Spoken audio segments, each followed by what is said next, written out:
Already శ్రీకారం చుట్టాం. ఈ survey చేయడంతో పాటు రిజిస్ట్రేషన్ చేసేటప్పుడు ఆ రిజిస్ట్రేషన్ డాక్యుమెంట్ ఆ పాస్బుక్ లో ఏ భూమి అయితే అన్నారో, ఏ భూమి అయితే కొన్న ఆసామి కొనుక్కున్నాడో ఆ కొనుక్కున్న ఆసామికి ఆ పాస్బుక్ లో ఆ భూమికి సంబంధించిన చిత్రపటాన్ని సర్వే చేసి ఆ చిత్రపటాన్ని కూడా ఆ పాస్బుక్ లో ఎక్కించి దానికి ప్రతి మనిషికి ఆధార్ ఎలా ఉందో ప్రతి సర్వే నెంబర్ కి భూదారు ఇచ్చే కార్యక్రమాన్ని శ్రీకారం చుట్టాం. మోడల్గా రాష్ట్ర వ్యాప్తంగా 5 మండలాలు తీసుకున్నాం. అందుట్లో నా నియోజకవర్గమైన ఈ కూసుమంచి మండలాన్ని కూడా తీసుకొని మొట్టమొదటి రిజిస్ట్రేషన్ కూడా రాష్ట్ర వ్యాప్తంగా కూసుమంచిలోనే 4 రోజుల క్రితం జరిగింది.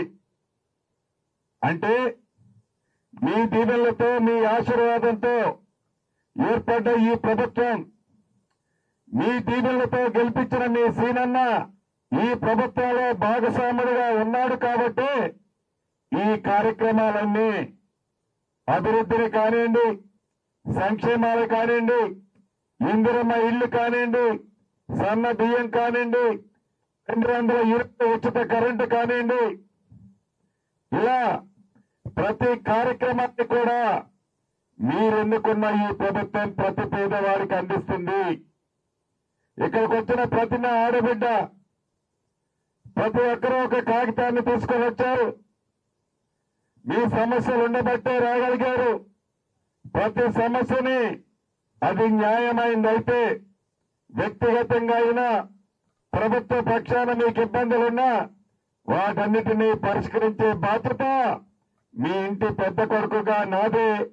ఆ బాధ్యత ప్రతి అంశాన్ని క్షుణ్ణంగా పరిశీలించి మీకు న్యాయం చేసే బాధ్యత కూడా నాదేనని మరొక్కసారి ఈ వేదిక ద్వారా మీకు తెలుపుతూ, ధాన్యం భగవంతుడి దీవెనలతో ధాన్యం కానీ మొక్కజొన్నలు కానీ రాష్ట్ర వ్యాప్తంగా ఈ సంవత్సరం కనీ విని ఎరగని రీతిలో పండాయి.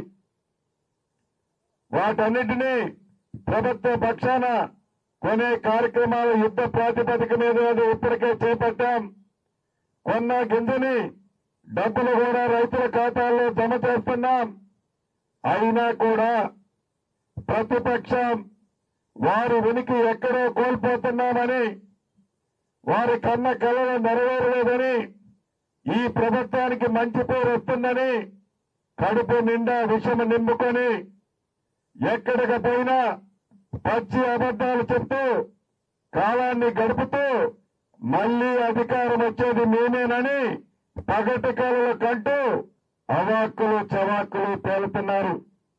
మీకు తెలియదు కాదు, ఆనాటి 10 సంవత్సరాలలో పేదోడి కష్టాలను పట్టించుకొని ఆనాటి ప్రభుత్వ పెద్దలు ఈనాటి రోడ్డు మీదకి వచ్చి ఆ పేదోళ్ల పక్షాన కన్నీరు కాలుస్తూ, ముసలి కన్నీరు కారుస్తూ అనేక మాటలు, కబుర్లు, కళ్ళబొల్లి కబుర్లు చెప్తున్నారు. అనేక పర్యాయాలు చెప్పాం, ఇది ప్రజా ప్రభుత్వం, పేదవాడికి అండగా ఉండే ప్రభుత్వం. గౌరవ ముఖ్యమంత్రి రేవంత్ రెడ్డి గారి నాయకత్వంలోని ఈ ప్రభుత్వం నిరంతరము పేదవాళ్లకి మంచి చేసే దాంట్లో పని చేస్తుంది. భవిష్యత్తులో కూడా ఇదే కార్యక్రమాన్ని చేపడతామని మరొక్కసారి మీకు తెలియజేస్తూ, అదే రకంగా రాష్ట్ర వ్యాప్తంగా పెట్రోలు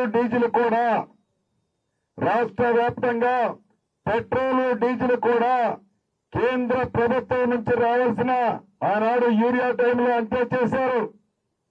మళ్లీ ఈ పెట్రోలు డీజిల్ విషయంలో కూడా కేంద్ర ప్రభుత్వం కుట్రలు పన్నుతుంది.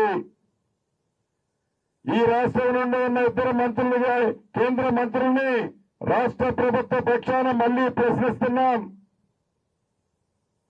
ఈ రాష్ట్రానికి రెగ్యులర్ గా ఇవ్వాల్సిన పెట్రోల్ కానీ డీజిల్ కానీ సప్లై చేయించాల్సిన బాధ్యత కేంద్ర ప్రభుత్వంలో ఉన్న మీది. అది మీరు విస్మరించి తప్పు మీరు చేసి కేంద్ర ప్రభుత్వం నుంచి ఇవ్వాల్సిన పెట్రోల్ డీజిల్ మీరివ్వక ఆ నిందుని ఈ రాష్ట్ర ప్రభుత్వం మీద కానీ ఈ రాష్ట్ర ప్రజలు ఇబ్బంది పడే